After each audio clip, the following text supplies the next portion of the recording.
दोस्तों, एक मजदूर अपने परिवार के साथ बिहार से दिल्ली आता है काम की तलाश में। और जब वह अपने परिवार के साथ उसमें उसके 6 बच्चे होते हैं और बीवी होती है। तो वो जब दिल्ली में आके रहने लगता है, तो उसको जो लत थी वो शराब पीने की थी। और शराब पीकर वो आए दिन अपनी बीवी के साथ लड़ाई-झगड़ा करता और कलेश करता। और जो उसकी बड़ी बेटी होती है, वो करीब 16-17 साल की होती है। वो रोज़ अपने जो पिता और माता के जो बीच में लड़ाई-झगड़ा होता, उनको सुलझाने में लगी रहती। दोस्तों, वो जब भी उस नज़ारे को देखती, तो वो अंदर ही अंदर रोती कि किस तरह मैं ये सब सही कर पाऊँ, मैं किस तरह ये सब जो होता है, लड़ाई-झगड़ा होता है और पैसे की जो ज़रूरत है, वो किस तरह से मैं इसका निपटारा कर सकती हूँ। दोस्तों, वो अपने भाई-बहनों में बड़ी थी, तो वो ही जब भी उन उसके मम्मी और पापा के बीच में लड़ाई-झगड़ा होता, तो वो ही उन दोनों में सुलह कराती। दोस्तों, दिल्ली जैसे शहर में रहना बहुत ही मुश्किल है और जबकि 6 बच्चों के साथ वो व्यक्ति कैसे अपना गुज़ारा कर पाता। इसी वजह से उसके घर में रोज़ लड़ाई-झगड़ा रहता और पैसे की तंगी के कारण वो किसी न किसी वजह से उसके बीवी और बच्चों में बीवी और जो व्यक्ति है, उसमें आए दिन लड़ाई-झगड़ा होना शुरू हो जाता और उसकी जो बेटी है, एक दिन वो कदम उठाती है और निकल जाती है कमाने के लिए। दोस्तों, वो कमाने के लिए तो निकल जाती है और उसको काम भी मिल जाता है और पैसे भी मिल जाते हैं। लेकिन वो एक ऐसा काम करती है, जिसके सुनने से पैरों के तले से ज़मीन खिसक जाती है। जब दोस्तों, वो कमाना शुरू कर देती है, तो अपने परिवार के जो दुःख-दर्द थे, उनको भी दूर कर देती है और घर में पैसे की भी कमी नहीं रहती है। तो दोस्तों, कहानी को पूरा सुनना और आप अंत में ज़रूर बताना कि क्या उस लड़की ने सही किया, जो काम किया, वो सही किया? तो अपनी राय कमेंट बॉक्स में ज़रूर देना और वीडियो को अंत तक ज़रूर देखना। तो दोस्तों, चलते हैं आज की इस कहानी की तरफ। कहानी में आगे बढ़ने से पहले अगर आप मेरे चैनल पर नए हैं, चैनल को सब्सक्राइब करें, वीडियो को लाइक करें, शेयर करें, कमेंट करें और बेल आइकन ज़रूर दबाएँ, जिससे कि मेरे आने वाली हर एक वीडियो आप तक पहुँच सके और आप इसी प्रकार हर दिन, हर रोज़ एक नई कहानी सुन सकें। दोस्तों, आपके एक सब्सक्राइब से मेरा हौसला बढ़ता है, आपके एक कमेंट से मेरा हौसला बढ़ता है। तो दोस्तों, लाइक और कमेंट और चैनल को सब्सक्राइब ज़रूर कर दीजिए करें, जिससे कि मेरा हौसला बढ़ता रहे और मैं आपके लिए हर दिन, हर रोज़ एक नई वीडियो लेकर आता रहूँ। तो दोस्तों, चलते हैं आज की इस कहानी की तरफ। नमस्कार दोस्तों, मैं अनुज आज आपके लिए जो कहानी लेकर आया हूँ, यह है बिहार से एक व्यक्ति दिल्ली आता है। दोस्तों, वो रहना शुरू कर देता है, उसके 6 बच्चे परिवार में होते हैं। एक दिन उसकी पत्नी थाने में जाती है और इंस्पेक्टर साहब से कहती है कि साहब, मेरा जो पति है आए दिन लड़ाई-झगड़ा करता है और किसी न किसी बात पर मार-पीट करना शुरू कर देता है। तो इंस्पेक्टर साहब कहते हैं कि तुम रोज़-रोज़ महीने में 1-2 बार ज़रूर थाने आती हो, इससे तुम्हारा पति जो है उसे शराब पीने की लत है, तो वो और तुम्हारे 6 बच्चे वैसे हैं, दिल्ली जैसे शहर में कैसे गुज़ारा कर पाएगा? तुम भी थोड़ा कमा लिया करो और अगर तुमको परेशानी ही थी, तो तुम गाँव से आई ही क्यों?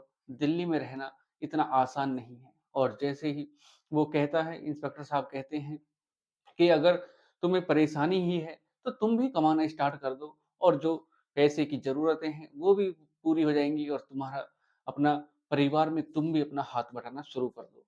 उसकी जो बेटी होती है, जो 16-17 साल की होती है, जिसका नाम पायल होता है। दोस्तों, पायल नाम बदला हुआ है। जो दोस्तों, जब उसकी जो बेटी पायल सुनती है, तो उसके दिमाग में वो बात बैठ जाती है और उसकी माँ अपने बच्चों के साथ घर चली जाती है।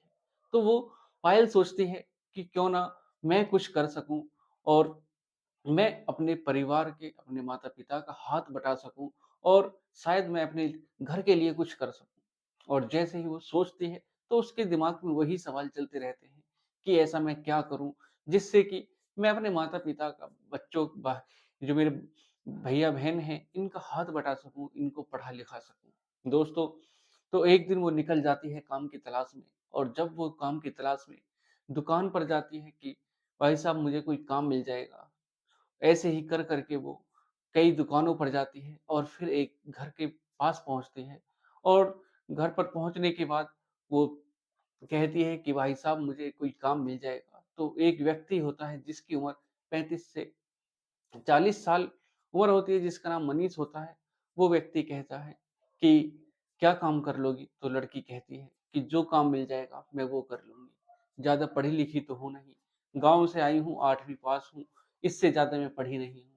दोस्तों, तो वो जो व्यक्ति होता है मनीष, वो कहता है कि ठीक है, तुम काम कर लेना, चलो घर के अंदर आओ। और जब उसको घर के अंदर ले जाता है तो कहता है कि मैं इसमें अकेला ही रहता हूँ, ज़्यादा कुछ काम तो है नहीं, चलो तुम मेरा सिर दबा दो। और जब वो उसका सिर दबाने लगती है और बात करते-करते मनीष जो है वो सारा उसका सारी बातें पूछ लेता है और जब उसको पता चलता है कि इसका जो पिता है, वो शराब पीता है, घर की जो स्थिति है वो भी बहुत ही खराब है, तब मनीष सोचता है कि चलो ये जल्दी ही कब्ज़े में आएगी और इससे कुछ ना कुछ फ़ायदा ज़रूर होगा। दोस्तों, जब उसका वो सर दबा देती है आधे घंटे तक, तब मनीष उसको ₹500 देता है और उसके बाद कहता है कि ठीक है, कल से आना। और जब पायल अपने घर पर पहुँचती है तो वो ₹500 अपनी मम्मी को देती है और उसकी मम्मी कहती हैं कि तुम्हें काम मिल गया है? तो पायल कहती है कि हाँ, मुझे काम मिल गया है। और जब अगला दिन होता है, तब पायल वहाँ घर पर पहुँचती है, तो जो व्यक्ति होता है वो कहता है कि तुम्हारे घरवालों ने पूछा क्या? क्या कहा? तो वो बोली कि नहीं, कुछ नहीं, बस मैंने जाके अपने मम्मी को पैसे दे दिए। तो व्यक्ति कहता है कि मम्मी ने और क्या पूछा? वो कहती है नहीं, बस और कुछ नहीं पूछा, यही पूछा कि पैसे कितने मिलेंगे? और फिर मनीष कहता है कि और कुछ नहीं पूछा, ये नहीं पूछा तो क्या काम क्या करोगी? वो बोली कि नहीं, बस उन्होंने यही पूछा कि पैसे कितने मिलेंगे? तो फिर मनीष कहता है कि चलो ठीक है, आज भी तुम मेरा सिर ही दबा दो। तो मनीष बिस्तर पर लेट जाता है, बेड पर लेट जाता है और पायल उसका सर दबाने लगती है। दोस्तों, कुछ देर बाद जो मनीष है, उसके साथ छेड़खानी शुरू करना शुरू कर देता है और उसके बाद पायल कहती है कि ये क्या कर रहे हो? तो मनीष कहता है कि इसी से तो तुम्हें पैसे मिलेंगे। और जब पहले तो पायल थोड़ा-सा हिचकिचाती है और उससे कहती है कि नहीं, ये सही नहीं है। तब मनीष कहता है कि तुम्हें पैसे की ज़रूरत है, इसी से तो तुम्हें पैसे मिलेंगे और काम ही क्या है। और फिर धीरे-धीरे मनीष की ज़रूरत थी, वो पूरा कर लेता है और फिर कहता है कि चलो ठीक है और जब तुम्हारा मन हो तब आ जाना। उसके बाद ऐसे ही कर के 1 महीना बीत जाता है। दोस्तों, जो मनीष है उसके दिमाग में उथल-पुथल शुरू हो जाती है और सोचता है क्यों ना इससे पैसे कमाना शुरू कर दूँ। दोस्तों, जब 1 महीना बीत जाता है और पायल भी अब रोज़ उस मनीष के पास आती और उसके साथ वही जो मनीष अपना मन करता, वो सब कुछ उसके साथ करता। और फिर एक दिन जब पायल मनीष के घर पर पहुँचती है, उस व्यक्ति के घर पर पहुँचती है, तब वहाँ पहुँचने के बाद वो देखती है कि एक व्यक्ति जो 50 साल के करीब उसकी उम्र होती है और जैसे ही पायल देखती है उसको, तो कहती है कि ये कौन है? तो मनीष कहता है कि इनसे तुम्हें और ज़्यादा पैसे मिलेंगे और मेरे से भी ज़्यादा पैसे तुम्हें ये देंगे। तो पायल कहती है कि मैं यह सब करती हूँ तो अपने पैसों की ज़रूरत के लिए करती हूँ, सिर्फ़ तुमसे किया, ये नहीं कि सबसे करूँ। तो मनीष कहता है कि तुम्हें पैसों की ज़रूरत है और तुम्हारा तुम्हारा बिगड़ेगा ही क्या? तुम्हें पैसे मिलेंगे और ये अपना काम अपना कर लेंगे। तो दोस्तों, उसके बाद पायल तैयार हो जाती है और वो जो व्यक्ति होता है वो अपनी सब जो ज़रूरतें होती हैं वो सब कर लेता है और फिर ऐसे ही कर के जब मनीष ऐसे ही कर के 6-7 महीने हो जाते हैं, तो मनीष उससे पैसे कमाना शुरू कर देता है और नए-नए कस्टमरों के साथ उसके डील कराता है और पायल का भी परिवार सही चल रहा था और जो मनीष है, उसका भी सब अपना खर्चा-पानी उसका भी निकल रहा था। और समय बीतता जाता है, जो पायल का पिता होता है, वो और दारू पीना शुरू ज़्यादा कर देता है और धीरे-धीरे उसकी तबीयत खराब हो जाती है और उसकी एक दिन मृत्यु हो जाती है। दोस्तों, पायल के जो परिवार है, उसको पता चल जाता है कि पायल किस तरह से पैसा कमाती है, वो क्या काम करती है। लेकिन उनका जो ज़मीर था, वो जागता नहीं है, वो उनको सिर्फ़ पैसे से मतलब था। उन्हें ये मतलब नहीं था कि उनकी जो बेटी है वो क्या काम कर रही है, उन्हें उससे कुछ भी मतलब नहीं होता है। और जो पायल धीरे-धीरे करके अपने जो भाई-बहन होते हैं उनको भी पढ़ाना-लिखाना शुरू कर देती है और उसके पिता की मृत्यु होने के बाद पायल कहती है कि जो बहन है छोटी, उसकी तुम शादी कर दो और गाँव में जाकर उसकी शादी कर दो और इन जो मेरे भाई-बहन हैं, इन्हें वहीं पढ़ाओ-लिखाओ। और दोस्तों उसके बाद पायल को भी पता चल जाता है कि मनीष पैसे ज़्यादा लेता है और मुझको कम देता है। तो वो अपने कस्टमर अलग से चुनना स्टार्ट कर देती है और धीरे-धीरे मनीष से किनारा करके उसको रास्ते से अलग कर देती है। और फिर वो अपने जो कस्टमर होते हैं उनको अलग तरीके से अपने से डील करते हैं। दोस्तों, जब वो अपनी मम्मी से कहती है कि भाई-बहन को ले जाकर तुम अपने गाँव ले जाओ और इनको वहीं पर पढ़ाना-लिखाना और पैसे की कमी तुम बिल्कुल मत करना, पैसे मैं यहाँ से भेजती रहूँगी। दोस्तों, जो पायल की माँ होती हैं, वो अपने बच्चों के साथ अपनी जो बेटी और बेटे होते हैं, उनको ले जाकर गाँव में रहना शुरू कर देती है और बहन की शादी भी हो जाती है दोस्तों। उसके बाद पायल और कुछ ज़्यादा कमाना चाहती थी और उसके बाद वो दिल्ली के रेड लाइट इलाके पर पहुँच जाती है। दोस्तों, वहाँ पहुँचने के बाद उसने और पैसा कमाया और धीरे-धीरे उसको 4-5 साल हो जाते हैं। वो अपनी बहन की शादी करा देती है और जो भाई हैं उनको भी पढ़ाती है। दोस्तों उसने सिर्फ़ यही सोचा था कि जो उसके भाई-बहन हैं वो जो उसने देखा वो उसके भाई-बहन ना देखें। उसके जो भाई-बहन उसके अच्छे से पढ़े-लिखें, उसने अपने बारे में कभी नहीं सोचा और जो पैसे जो कमाए उसने अपने परिवार के लिए, अपने भाई-बहन के लिए कमाए। दोस्तों धीरे-धीरे करके पायल पैसा इकट्ठा कर लेती है और अपने भाई और जो बहन होती हैं उनको अच्छे से पढ़ाती है, लिखाती है। तो दोस्तों पायल फिर वहीं पर काम करना शुरू कर देती है।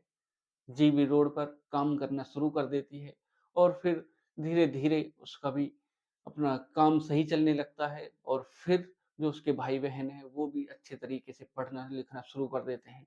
दोस्तों पायल जब जीबी रोड पर पहुँच जाती है और कोठी पर पहुँचने के बाद वो वहाँ पर और पैसे कमाना शुरू कर देती है और अपने भाई-बहन को अच्छी शिक्षा देती है।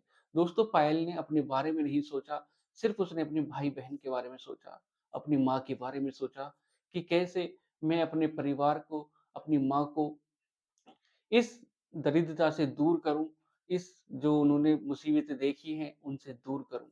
दोस्तों, पायल ने अपने बारे में कभी नहीं सोचा। तो दोस्तों, पायल वहीं पर लगातार काम करना शुरू कर देती है और अपना भी पालन-पोषण करना शुरू कर देती है। तो दोस्तों, ये रही आज की कहानी। आपको कैसी लगी? कमेंट बॉक्स में ज़रूर बताएँ कि पायल ने सही किया। अपनी कमेंट बॉक्स में राय ज़रूर दें। दोस्तों मिलते हैं एक और कहानी के साथ। दोस्तों आज की जो कहानी है इसको सुनाने का उद्देश्य किसी का दिल दुखाना नहीं, किसी को परेशान करना नहीं, बल्कि आपको जागरूक करना है और आपको इस कहानी के माध्यम से सचेत करना है। और दोस्तों मिलते हैं एक और कहानी के साथ। आज की कहानी आपको कैसी लगी?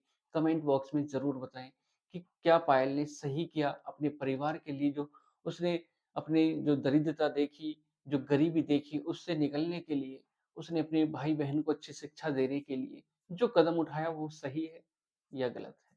तो दोस्तों कमेंट बॉक्स में ज़रूर बताएँ और पायल ने जो अपना रास्ता चुना, वो अपने तरीके से, अपनी समझ से सही चुना होगा।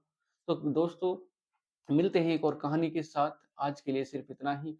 अगर आप मेरे चैनल पर नए हैं, चैनल को सब्सक्राइब करें, वीडियो को लाइक करें, शेयर करें, कमेंट करें और बेल आइकन ज़रूर दबाएँ, जिससे कि मेरे आने वाली हर एक वीडियो आप तक पहुँच सके और आप हर दिन, हर रोज़ इसी प्रकार की कहानियाँ सुन सकें। दोस्तों नमस्कार, जय श्री श्याम।